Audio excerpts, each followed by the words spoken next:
Some people like sports, some don't, but pretty much everyone loves a good fake sports story because we get all the gratification without any of the effort. But what makes those movies so enjoyable is often the hugely inspirational or quirky coaches that push their team to the big W. So today we're taking a closer look at the best on-screen coaches right here on Listed. We're starting the list off with a less traditional coach, Happy Gilmore's one-handed mentor, Chubbs Peterson, who never has a problem putting Happy in his place and reminding him of what's most important in life. He's also a really weird dude, but who can blame him after being attacked by an alligator during a game?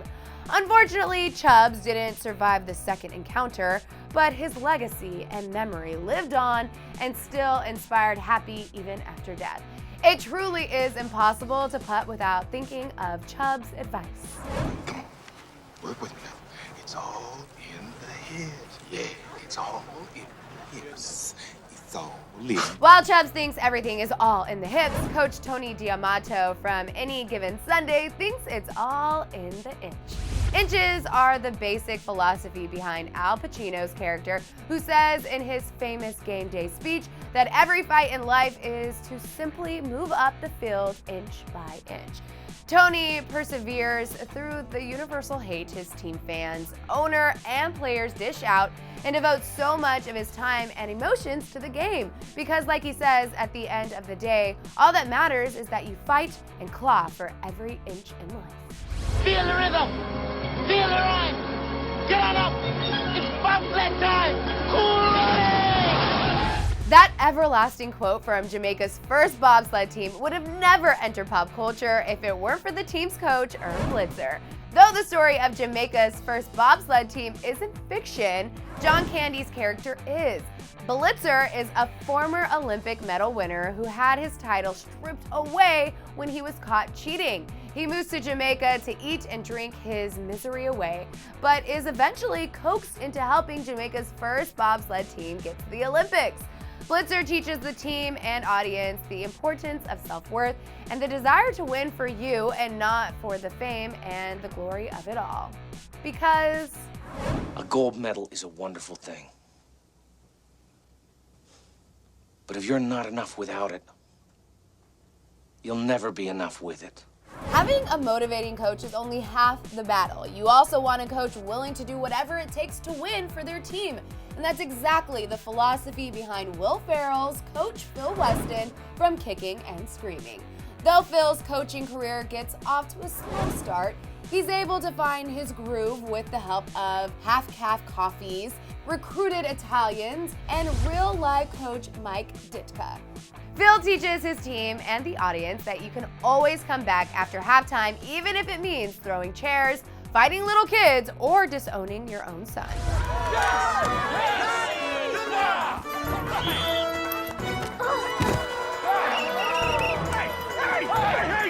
Did you just push a kid to the ground? You fell down! Okay, maybe Phil takes it a little too far, but through his antics and speeches about juice boxes and taunting other players, Phil ends up learning to coach his own life back to normal and eventually wins back his son and leads the team to victory. Next up, you better listen up because these next words are very important. You can dodge a wrench, you can dodge a ball. What?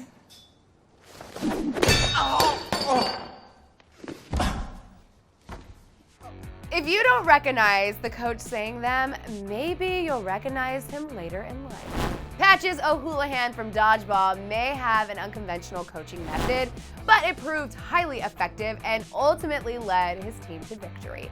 Like Chubbs from Happy Gilmore, Patches has a few quirks like drinking his own pee and making inspiring speeches revolving around uncomfortable sexual innuendos. But his rough around the edge personality is exactly what the team of literal average Joes needed. The OShea Brothers from Little Giants are two coaches with two very different methods of teaching. Kevin OShea is a former Heisman Trophy winner and coaches his town's champion Pee Wee team, the Cowboys, with an iron fist, while his brother Danny is the town gas station attendant and the epitome of a nice guy. Where in the hell do you get off trying to put together another team? Guys like you and kids like that, I mean, they can't help it, they're no good. And when Kevin won't let his own niece play on the team because she's a girl, Danny forms a team of Pee Wee rejects, including his daughter, to prove to his brother and to the town that you should never overlook the underdog. Glee may be full of great song covers and sentimental storylines, but Coach Sue Sylvester likes to remind the kids and the audience that not everything is gumdrops and rainbows. As leader of McKinley High's cheerleading club, the Cheerios, Sue's sole purpose in life is to destroy the school's Glee club through verbal taunts and abuse.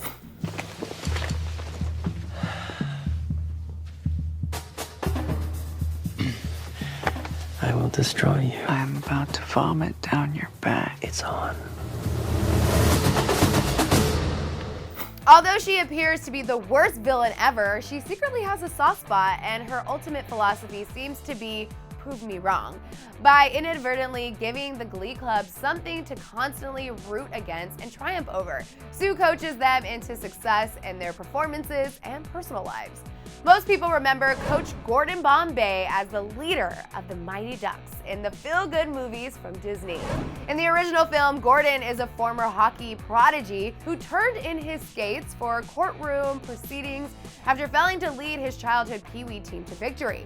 When he sees that the Ducks are in their own cycle of failure, he decides it's time to pull himself and the others out of their misery. Gordon teaches us that 1, if your goalie sucks, just tie him to the goalpost and he'll learn to like it.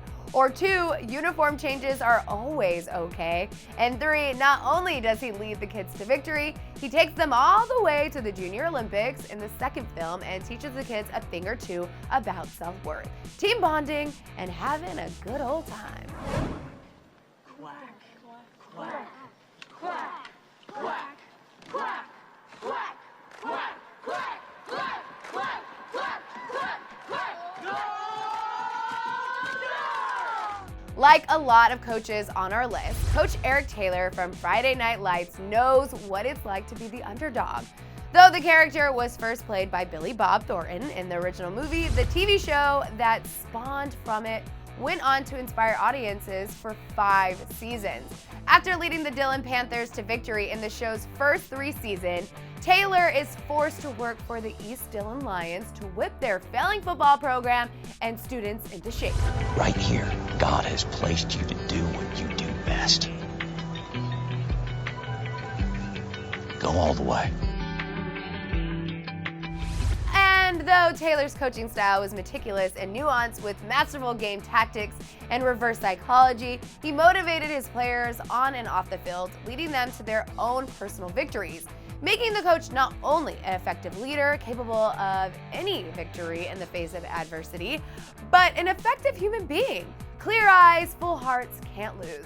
We concluded our list of the best on-screen coaches, and now that we leave you with an extra dose of motivation, share which coach was your favorite in the comments, or if you have another coach in mind, feel free to give them a shout out. And after that, don't forget to click right over here to check out 7 movies that need to get rebooted. Thanks for hanging out with me here on Clevver News. I'm your host, Jackie Idenisi, and I'll see you guys next time.